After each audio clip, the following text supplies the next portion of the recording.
edition of the Naharjita Bookathon, presented in association with Raisoni Foundation. In this session, we are going to explore the book Short About Book Bose, the untold story of an inconvenient nationalist for anchoring, pacey, thought-provoking, and absolutely unputdownable.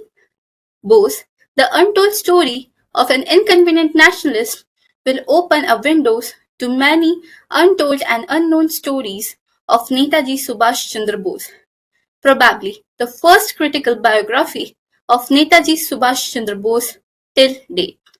Our speaker, Chandrachur Ghose, is an author, researcher, and speaker on history, economy, and environment, having graduated from the Vishwa Bharati and the University of Sussex. Ghose has co-authored Conundrum, Bose's Life After Death, which features among the bestseller in Amazon. Ghosh is one of the founders of the pressure group Mission Netaji that has been moved force behind the declassification of secrets document related to Netaji Subhash Chandra Bose.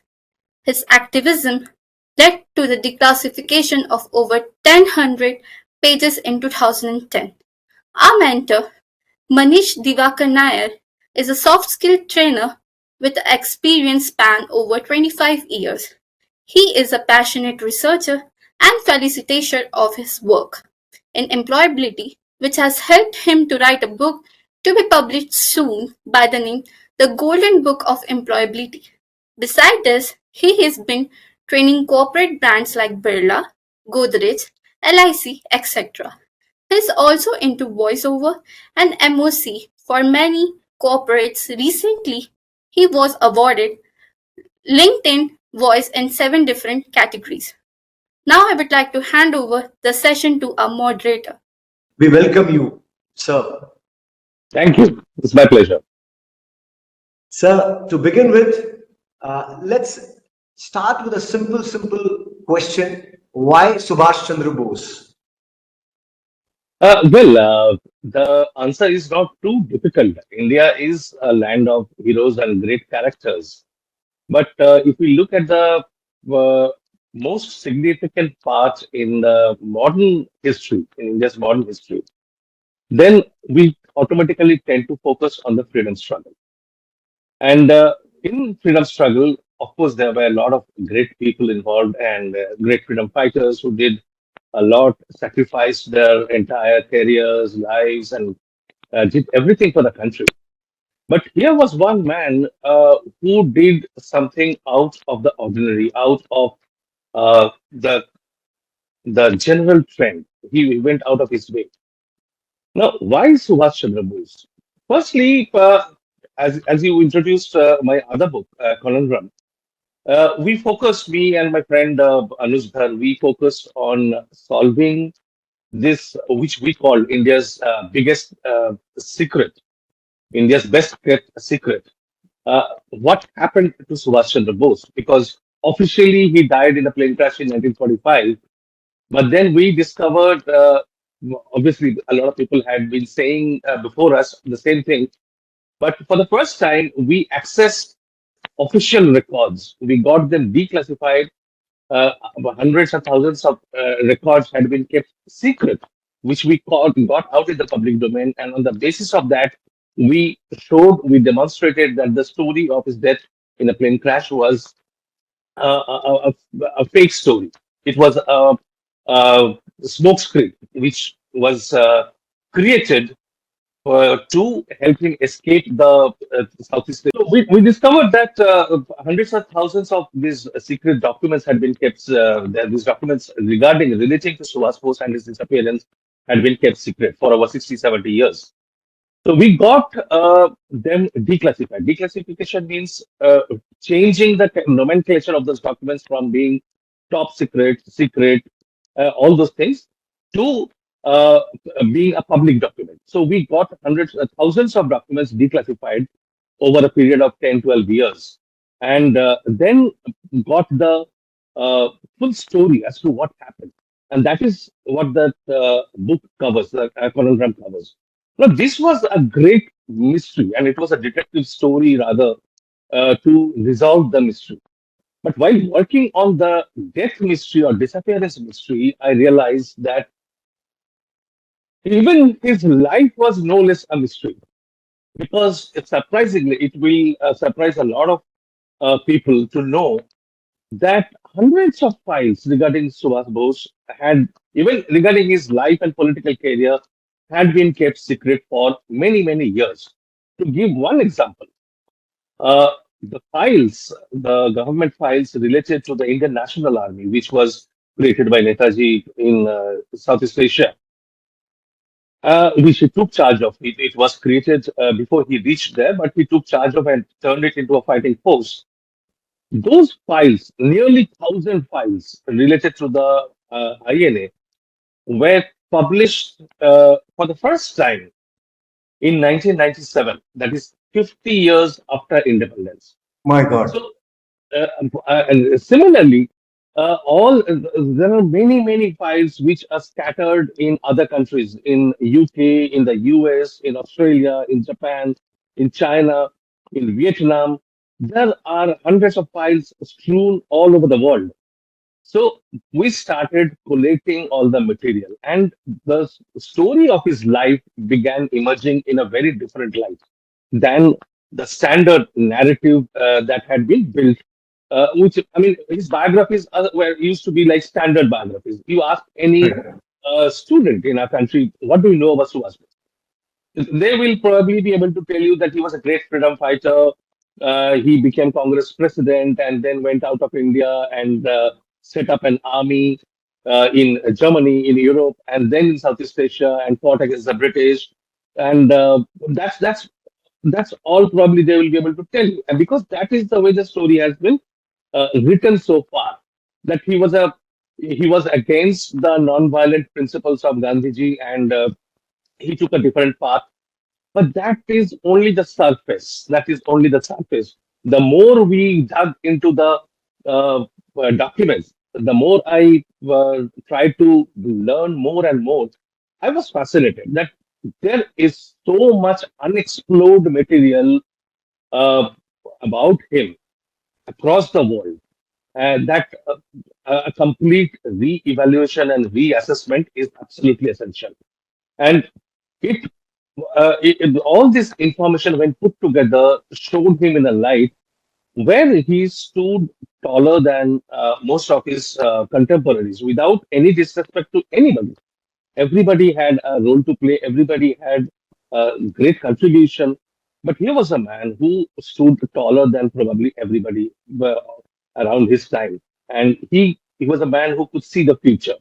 He was looking at the future, what free India should and could look like given certain conditions, and what should be the path of development in free India. So all those things. So he was not only a freedom fighter, he was not only fighting to throw the British Raj, but he was thinking at the same time as to how free India should be rebuilt, should be reconstructed. So all these things, I felt that this is such critical information that it must be brought forth to everybody, every Indian, and a re-evaluation must be done. That's why Subhash Chandra Bose. Fantastic. I was amazed to hear everything that you quoted, sir.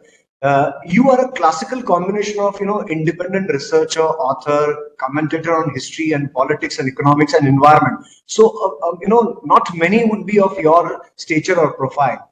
But when it comes to comparing Subhash Chandra Bose vis-a-vis maybe Sardar Patel, we have heard the young, when Sardar Patel was young, during his upbringing, we were able to hear stories of Sardar Patel. Whereas when we look at Subhash Chandra Bose ji, there are none. So looking at Subhash Chandra Bose, we think that he's a very composed man. He has specs, very thoughtful, maybe very strategist, good planner, good executor, but very calm inside. Is it an indication of a great volcano hidden inside Subhash Chandra Bose, which you explored through your research, sir? You can say that. You can say that because Subhash Bose was uh, not only a politician in the strict sense of the term, he was also a philosopher. And at the same time, he was a man of action. There are very few people who can combine these two traits. People who think are not really uh, great people of action, but he was a man of action and a thinking person. So, and his thinking was not superficial. He went deep into every aspect of society, uh, humanity, science, religion. I mean, take any field. Wherever he has taken up something, he has gone deep into that. And uh, there are a few aspects of his character which are very useful to the current generation of students, which probably we can discuss a little later.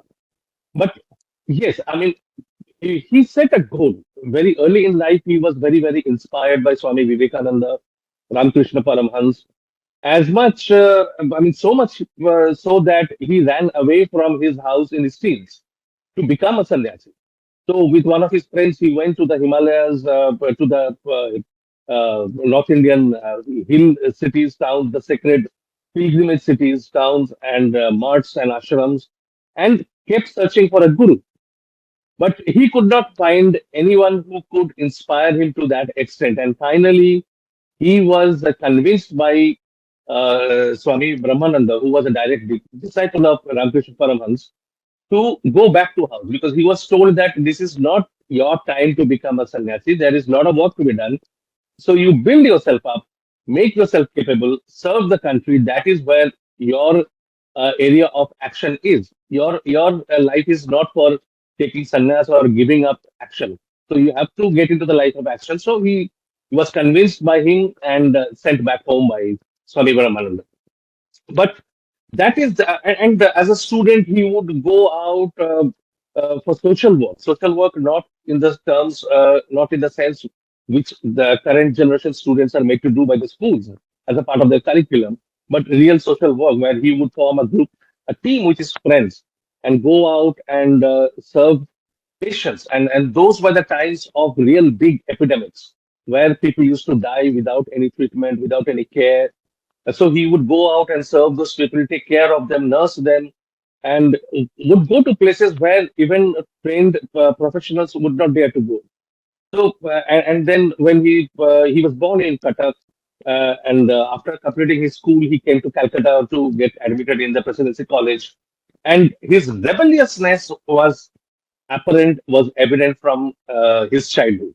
So, I mean, this is a well-known story about Subhash Chandra Bose, about how he provided leadership to a students' movement in presidency, protesting against the misbehavior of a European professor. And although, I mean, and the professor was beaten up, although Subhash Bose did not beat him up, other students Oh, did.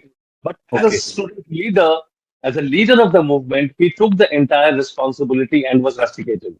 And he had to spend 1 year away from all sorts of education. And again, he was given admission in another college, Scottish Church College in Calcutta. Then he tried to get into the army, but because of his poor eyesight, he could not get into the army. So he joined the college service, the uh, training, the military training service that used to be given in the Right. colleges. So he joined that and took some military training there. So he was driven by ideas and ideals. And from the very beginning of his life till I mean, the full maturity, we see one strain constant is that once you accept an ideal, you have to be true to it. You cannot be duplicitous. You cannot be a hypocrite. You cannot say one thing and do another thing. So once you have taken up an ideal, you have to be true to it. So he stuck to his ideals from his childhood, and that consistency is amazing. And probably that's what gave him the strength of the character. And that is also True. probably something that made him not short-tempered in the usual sense, that he was used to be very patient and well-mannered, and probably a bit mild also in because he used to be a shy person. But the determination, the iron determination of once you have taken up a goal, you have to achieve it. So once he has taken up the goal of freeing India from colonial domination, he would do anything to see that goal being achieved. So yes, so that was that beneath the calm surface. there was always that volcano. You have put it very nicely. Okay, fantastic. It sounds very interesting, sir. Nobody would know. I mean, I for sure was not knowing the fact that Subhash Chandra ji went to Himalayas. And when you look at the pictures, you mentioned Vivekanand ji and Subhash Chandra ji. I think both are my idols for very different reasons. But when you look at their pics, I think they look very resembling. Their specs very composed, their eyes piece, right? Very reflective of what the character, the strong character they are made of. But the transition from maybe a monk-like trait, Subhash Chandra Bose, to something as a revolutionary, army person. What are the traits that you have observed during your research? Because somebody coming from Himalayas would be absolutely subtle, not very reserved kind of, and the transition Yeah. of being, revolutionary. Yes. So there were two facets to his world of ideas, if I may say so. One Sure. was very, very private, which he never discussed with anyone except for a couple of very, very close friends. And that Okay. was his world of dharma, his world of spiritual practices, sadhana, if I may say so. Because he was a sadhak. In the truest sense of the word, he was a sadhak. So when he is sent to jail, that was his second term in the jail, but this was out of the country. He was sent to Burma, where he spent nearly 2.5 years in most pathetic condition in one of the most fearsome prisons, where incidentally Lokmanya Tilak had been also sent, and his health broke down there. And that is the prison in Mandalay where Lokmanya had written his Gita Rahasya. So he took it as a pilgrimage of sorts. That when he reached there, and he was so thrilled, he was not bothered about the prison term. He was more thrilled that he had been sent to a place where a man like Lokmanya Tilak had been imprisoned, and he had written that book. So he looked at the prison, at the walls, and he kept wondering that how could he sit in this place and write a book like that? How could he take his mental level to that stature, that height, and be free of the material surroundings, the all the restrictions and all the suffering, and write a book like that? So in that prison term, constantly it is seen that he is preparing himself for a public life, and he is at the same time preparing for his spiritual growth, his attainment, his sadhana. So he's devouring books on tantra, on Hindu religion, on different philosophies, so Western philosophy, Indian philosophy. He is constantly gaining, absorbing knowledge, and at the same time doing his own sadhana. So wherever his character was, whichever prison he was sent to, at a corner of the prison, be it in his cell or be it in the prison ward, he would make a corner with a curtain or a bedsheet, and that used to be his puja. And he would spend hours sitting there meditating and doing his sadhana. And this continued. Everybody has seen it. Whoever has gone with him to a prison, everybody has said, given the same witness that he used to do his sadhana and be busy with it. But he would never share, he would never talk about it publicly or brag about it. He was very, very private in terms of his religious rituals and his sadhana. But from Vivekananda, what he learned is that, there is a story about Vivekananda and Ramakrishna Paramhans, where when Vivekananda goes to Ramakrishna, his guru, and says that I want moksha, I want siddhi, purna siddhi. I don't want any other worldly thoughts or anything to do with the world. So Ramakrishna Dev scolds Vivekananda, a young Vivekananda, that why are you so small in your thinking? Why are you so restricted in your thinking? You should think big. God has sent you to provide shade to the human suffering, like the tree, like a big tree stands and provides shade to the tired traveler. You should aim to become like that. That is the goal of your life. Why are you just thinking about your own liberation and your own moksha, own siddhi? You are just being selfish. So I Right. think that is a story which inspired, which uh, uh, molded Subhas's thoughts also. And he chose the path of liberation of the spirit, the soul, the mind through service. So he took the path of service. So politics was not only politics, the way we understand Western concept of politics, but it was No. his way of service to the countrymen. So everywhere, wherever people have seen him, they have felt his softer side, where he would be extremely concerned about their well-being, about the well-being of the not only the people around him, but the well-being of the downtrodden. Wherever there is suffering, he would rush there. He would try to alleviate the suffering there. So it was his service, liberation through service of mankind. That was his way of politics. But obviously, he had a much bigger, the larger picture also in front of him. For him, it was, I mean, at the age of, I think, even before his teens, he wrote a letter to his mother where he said that that Bharat Bhumi is a Punya Bhumi.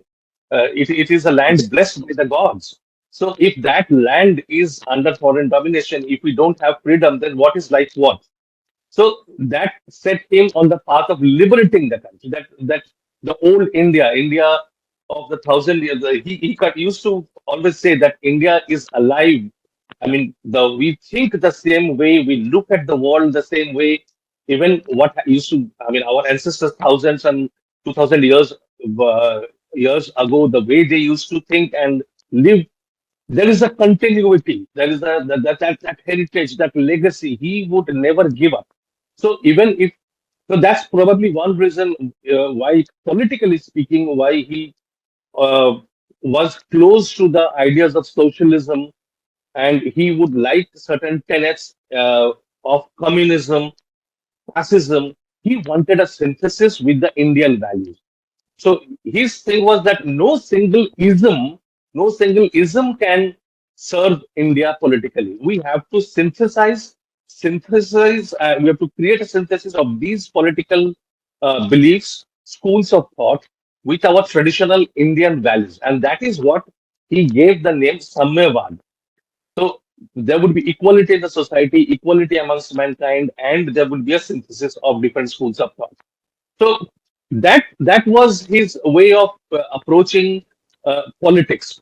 Firstly, through service, through liberating the mankind, and with the bigger picture of what India was in the past and what how she can reach that glory, regain that glory, going ahead after gaining freedom. Fantastic. Really interesting, sir. I think whenever we look at yesteryears and heroes or nationalists like Sardar Patel or Subhash Ji, we would know for sure that they never had a guru. Did you find anybody whom they were actually talking to, or maybe taking the help in terms of guidance, political or maybe? Political, I don't think we can say they did not have a guru, because Sardar Patel clearly had taken Mahatma Gandhi as his political guru Correct, till the correct. last day of his life, even when he Yes, would vehemently differ with Gandhiji, true, was opposed by Gandhiji, and not always spoken of in kind terms. He would never leave Gandhiji's side. He always true, stuck with them. So true, true. his Sardar Patel's loyalty to Gandhiji is something to learn for the current generation. It's amazing, that kind of loyalty. But and similarly, in terms of political gurus, Subhas Bose had Deshbandhu Chittaranjan Das. He learned politics from Deshbandhu Chittaranjan Das, who himself was another a philosopher politician, a very uh, popular and well accepted and revered personality, whose early death, at a relatively younger age, came to a blow to Bengal. I mean, Bengal has, in that sense, been very unfortunate, because all the key people who have made significant contributions have died very young. Swami Vivekananda died very young. Subhas Bose died very young. Deshbandhu Chittaranjan died very young, and later on, after independence, Shyama Prasad Mukherjee died pretty young. I mean, not young really, but that was not the age to die. He had many more years of Correct. service left. So all these great people who could have changed the fortune and the future of Bengal, they died very early. But even in their short span of work, the contribution that they have made, the impact that they have made, is will last for centuries to come. So Subhas did not have a particular spiritual guru. He took Vivekananda as his guru, uh, Yes. and he was also very reverential and respectful towards Sri Aurobindo. But Right. politically, it was for him. It was always Deshbandhu Chittaranjan Das, and it was the same story. Okay. He was owned by Deshbandhu Chittaranjan Das. So, I Right. mean, as he used to say that jokingly, he used to say that uh, I didn't used to work for the country. I used to work for Deshbandhu because he was such a man who was respected and revered across communities, across True. uh, different strata of the society, and he impacted in a very few years. Chittaranjan's active political life was hardly 8 to 9 years, and in those 8 to 9 years of active political life, he changed Bengal's politics forever. So, and Deshbandhu was a great leader in the sense that he created a crop of second generation leaders. And this crop of second generation leaders went on to dominate Bengal politics for many, many years. They were such, he was such a brilliant general that, and same goes to Gandhiji also. Gandhiji created a second run after Yes. him, staunch Gandhians who Yes. dominated the Indian political scene even after he was gone. So these are Correct. signs of great leaders. So Sardar Patel, Subhas Bose, they had their source of inspiration with these individuals, and but were never. Sardar Patel was probably too bound by Yes. Gandhiji's words and diktats. But Subhas Bose was his own man, so he would never uh, give in slavishly to any thought or any direction. He would consider it logically, think about it, evaluate it, and then take his own decision. But his love for this Bandhu was so high, was so much, that he would probably do anything blindly if he was asked about. So they had their gurus and source of inspirations. Fantastic. Sir, since the book has done so well, it is Amazon's bestseller. Now, many have already read. To the audience who are watching us, maybe at this point, what is that mystery percentage that you'd like to bring, that you have written there? Is it like everything about Subhashji was a mystery? And what percent of mystery you have tried to unveil with this book? Well, mystery in the sense that there were many, many unknown persons. That his political career was not only about opposing Gandhiji, or not only about raising an army and raising two governments in two different continents. It is an achievement which in today's world we can't even probably imagine. I mean, I don't think any of us will be able to properly grasp the magnitude, the humongous magnitude, what it takes for a man who just leaves the country with a few rupees in his pocket without True. anybody being beside him, takes accepts Absolutely. help at different points, crosses over to a different country, to a different continent, goes there unaided, and stands in front of a completely unknown government with all government officials unknown to him, and impresses them within 1 or 2 days so much that they uh, dedicate their resources for him, for his work. Not, I mean, obviously they had certain self-interests, but Germany did not expect really much back from him. There was very little that Subhas could do for Germany. It was Germany who was doing it for him. So they were so Correct. impressed from the lowest level to the highest level. Same with, then he raises this army in Germany and Italy. It sets up a proto government in Berlin, and then, when things were not moving, he undertakes a 90-day submarine journey, which Oh, probably is the only instance in the world to go from one continent to another continent through Africa, There is a transfer in the middle of the ocean with a very rough ocean. He is tied to a dinghy, and I mean, anybody would who is not used to, and obviously he was not used to that setting or scenario. He was not a sailor. Even experienced sailors would be very petrified in that setting. But he crosses over from the German submarine to the Japanese submarine. He's taken to Japan.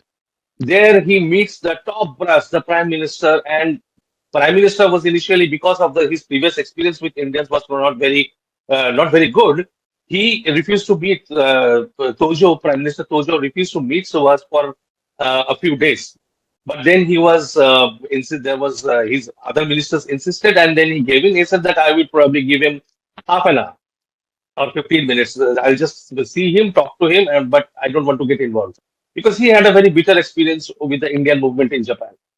Right. But then once he meets Subhas Bose, the meeting continues. And then he's so impressed. In the very first meeting, he says that Japan will allocate all resources that he needs. It just takes a few minutes for a man to convince and impress so thoroughly a prime minister. Tojo was not a True. general, I mean, not a just a common politician. He was Correct. an army general. He was a prime minister, had been running an empire successfully. So it's same as in Ribbentrop and Hitler in Germany. Same with Tojo in Japan. So all these are things that he does. He gets Andaman and Nicobar Islands from the Japanese to be transferred to his government, Azadid government. So True. it's unimaginable things that he did. Sets up an army. Gives a call for total mobilization. The entire Indian diaspora in Southeast Asia, they come forward and join the movement. So he builds three divisions, and one division is sent to the war in the Arakan front, in the Battle of Imphal and Kohima. So these are achievements of such magnitude we can't even grasp it. What it took him to do all these things.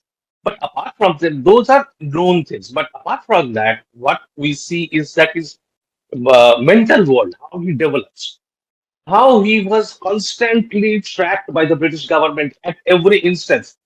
He is constantly surrounded by 20, 30 British spies. British spies means they are not British, they are Indians. They are either in his family, among his family friends or his followers, who is Okay. constantly reporting every day to the British government Right. what he is doing. So when he writes his first book, The Indian Struggle, which became a big hit in Europe, in India it was banned, and Right. when he writes the first structure, that structure is immediately reported, taken away, and reported to London. So he doesn't even know that he is being spied upon in faraway Berlin and Budapest and Vienna, where he was spending time at that time. Right. So then his mental world as to his connection with the revolutionary groups across the country.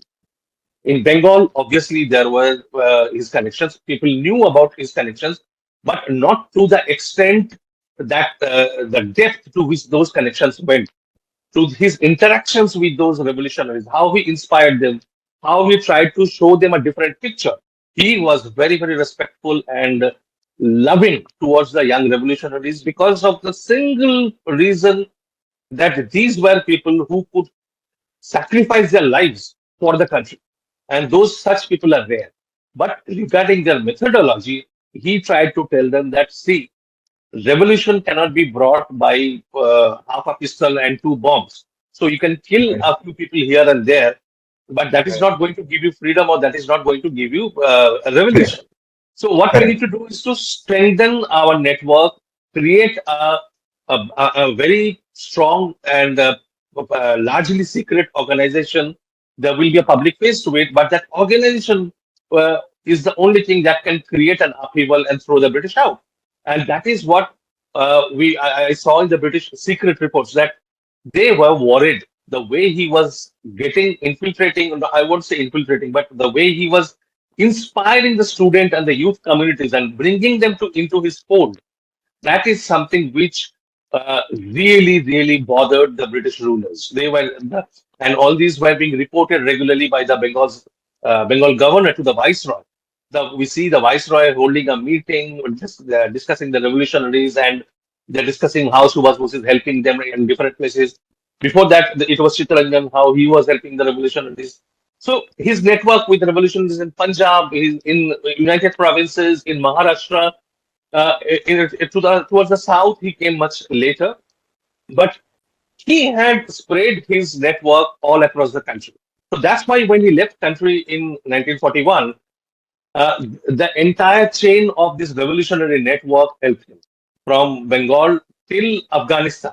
So there Oh, were always key posts and key people who were giving their men to cross a certain point, to see through a certain area so that he doesn't face any difficulty, so that he's not oh, caught by the British.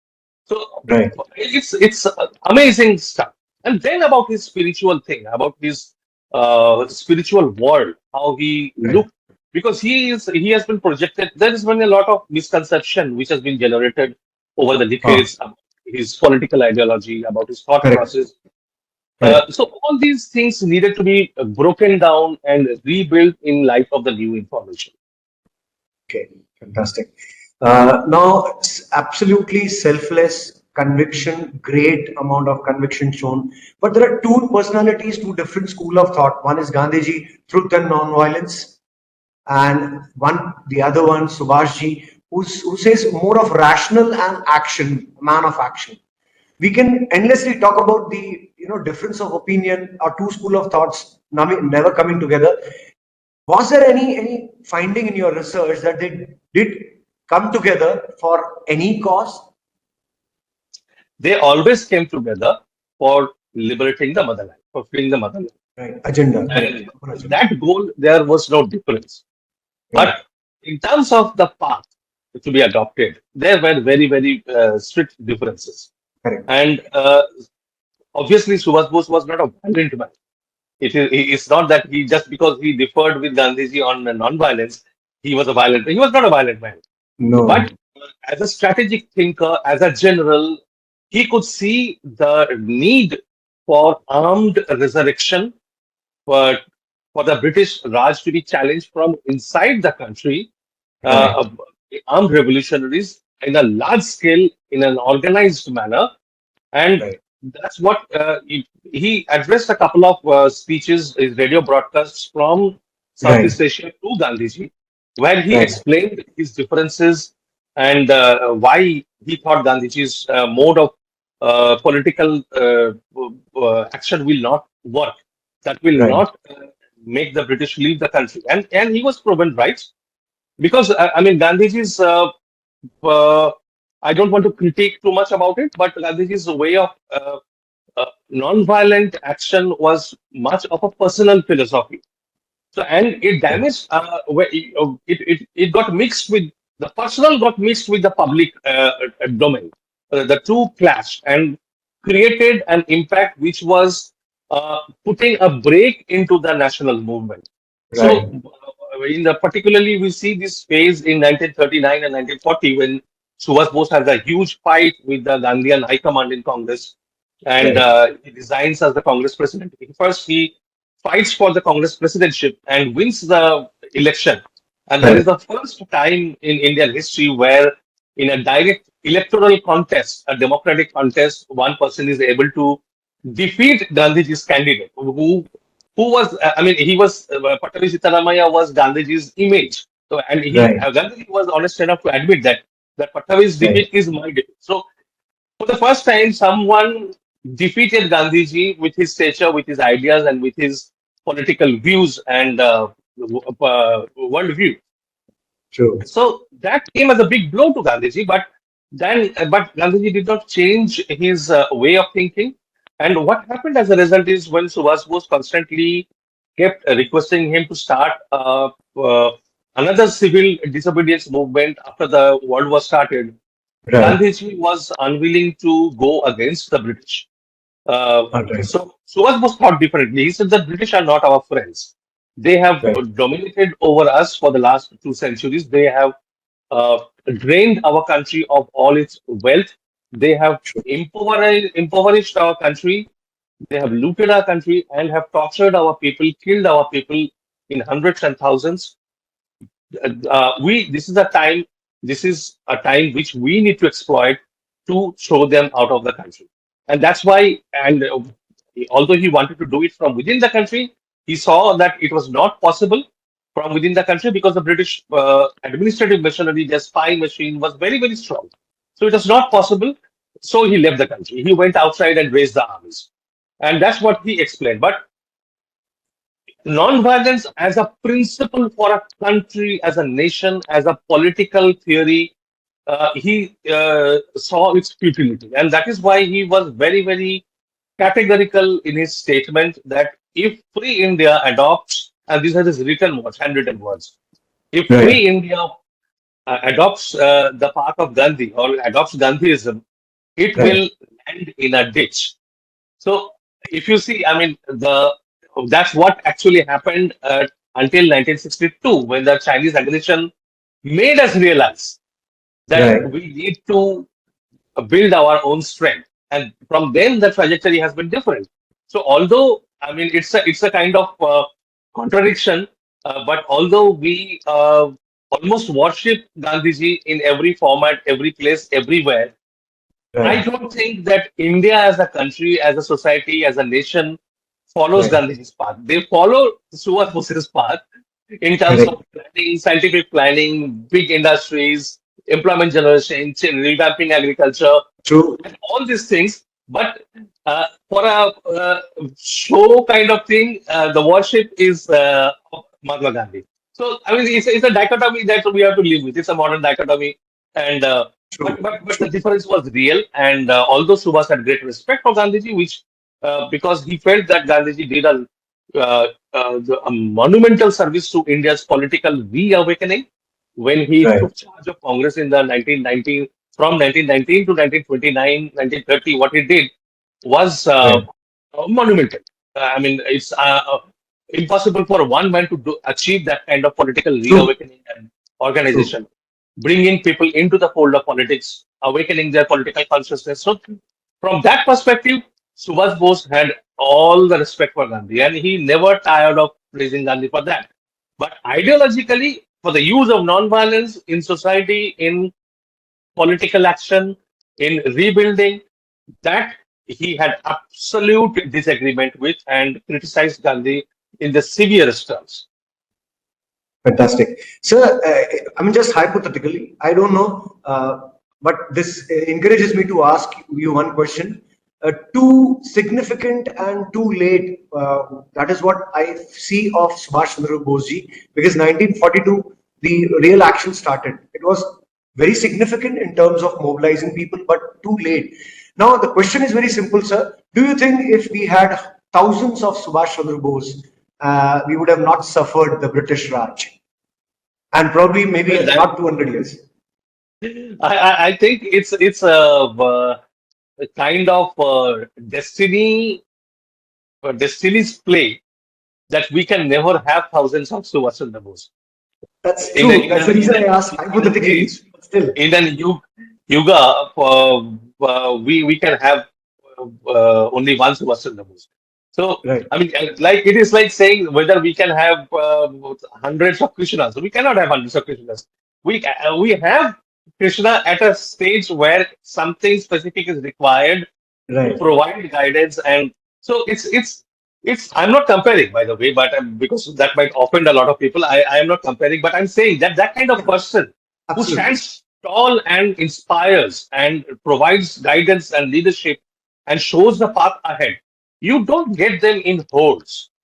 There Right. are one or two who come in a century or 2 centuries. So, I mean, we didn't have, I mean, just to repeat your question or to put it in another context, just imagine if we had 10 Shivajis during his time, Right. Right. India would be different. But we can't Correct. have. That is the thing.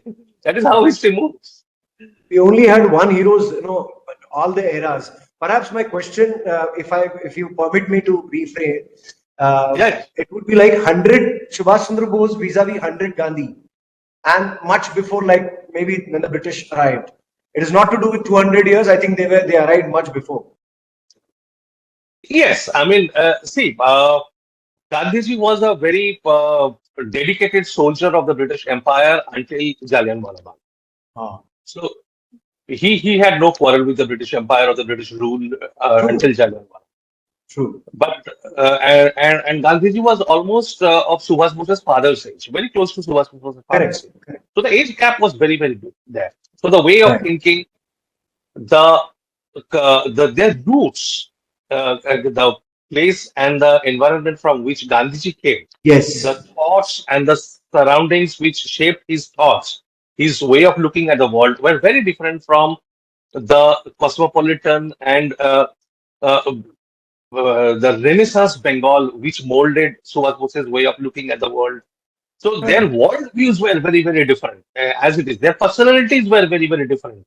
So it was, they were common in their goal, and Subhas took Gandhi as the leader of the movement and would be a loyal soldier and a disciplined soldier. But Right. he would always draw a line that once he sees that the Gandhian line is not helping in this freedom movement, he would cross the line on his own. And he said that I am sorry, but I am not able to follow your this thing, Right. your diktat or your Right. command. My path is different, and uh, that's and he became successful to a great extent in Correct. creating, building up an alternative to the Gandhian politics. So there Correct. was Subhash Bose's politics, which was building up very fast, and that worried the British very much in 1939, 1940, and that's the reason why in 1940, Right. July, he was thrown into jail. That is Right. the reason why Subhash Bose alone was such a person who was sent on exile twice. From Right. 1924 to 1927, he was sent to Burma prisons, and Right. then again from 1933 to 1936, he was sent on exile to Europe. And Right. there is no other political leader of his generation who was sent out of the country so that he cannot exert his influence on the people. Right. And he broke the British diktat, the British command, and Right. came back forcefully into the country in 1936, and he was imprisoned.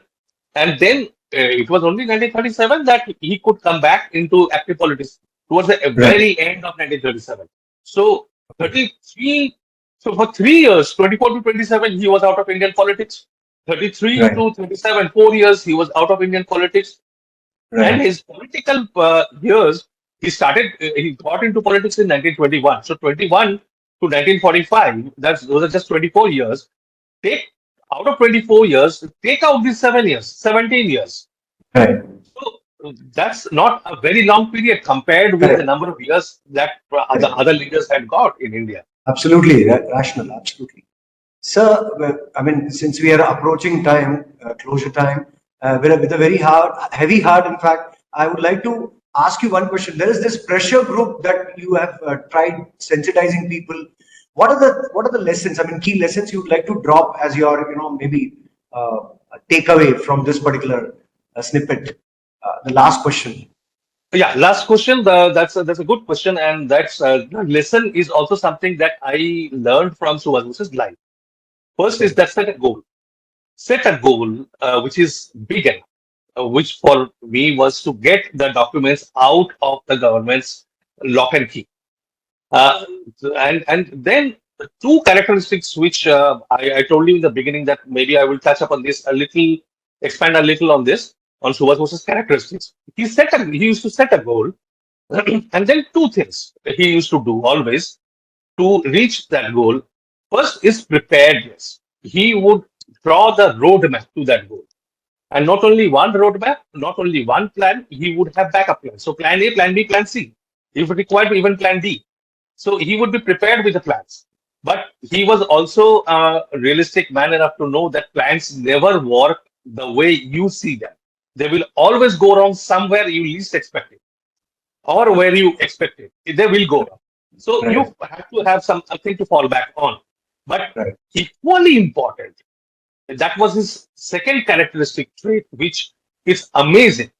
That when everything seemed at an end, which there's a term cul-de-sac, which means you have a dead end. You have reached a dead Right. end. Nothing is in Right. front of you. It's just darkness.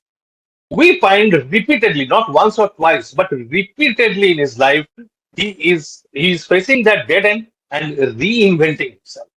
So He comes to Kolkata, he gets admitted in presidency, he's rusticated. There is nothing in front of him. His life is over, education life is over, but he gets back. He reinvents himself, he works towards it, he reinvents himself, he gets back in the Scottish Church. He goes to England, gets, in the very little time that he gets, he passes ICS. He resigns and decides what to do. I mean, he comes back to India and reinvents. He sees, looks through within himself and finds his path. Then he becomes the youngest chief executive officer of the biggest of India's biggest municipal corporation, Kolkata. Within a few months, he is packed off to Mandalay. Life is at an end because he was not given a prison term. He was not said that True. we are sending you for 2 years or 3 years. There was no end of the term. So the British never said that you will come back. There was Right. no scene of his coming back. And there he reinvents himself completely. Comes back, then he has a fight with Gandhiji and he's thrown out of the working committee. His political career seems precarious. He reinvents himself. He's sent out in exile. There he goes, he reinvents. How? He networks through the entire all the European countries, governments, their executives, their municipalities, and he builds a network which he finds useful when he again goes back in 1941. So all the networks then he starts using. So constantly, I can go on and go on. So Absolutely. I my can see your energy, enthusiasm, conviction, and the sheer love that you have in your verbatim. I mean, that is fantastic. And for that, sir, we love you so much because thank your you, love for Subhash Chandra Bose is so big. It is unimaginable. So please thank you. continue doing what you're doing. I think it No, was fantastic. I'll just take Please, 10 seconds to answer your question because I did not answer your question. please, So please. here, by informing Mission Netaji, the goal was to get those documents out in the public. Sir. And we utilize the legal route, which is the Right to Information Act, and we realize that an individual, if there is perseverance, if there is determination, and if there is strong will, you can achieve the goal. So we, two or three of our friends, just we did kept on doing it till Prime Minister Modi declassified a whole lot of 300 files Yes. in 2016, and the Chief Minister of Bengal, Mamata Banerjee, declassified around Right. 64 files. All these, the existence of these files were denied by the government before this. The government Okay. said these files don't exist. And now all of a sudden they turn out of thin air and 300 files come out, 64 files come out. You keep at it. You keep at it. Individuals can do, if there is will and determination, Yes. you can achieve the goal. Thank you so much. I still find Saurav Ganguly to be like Subhash Chandra Bose because he revolutionized Indian cricket and the kind of the action that he has brought that will they be there in the cricket for a long, long time. And thank you so much for your valuable insights to Subhash Chandra Bose ji.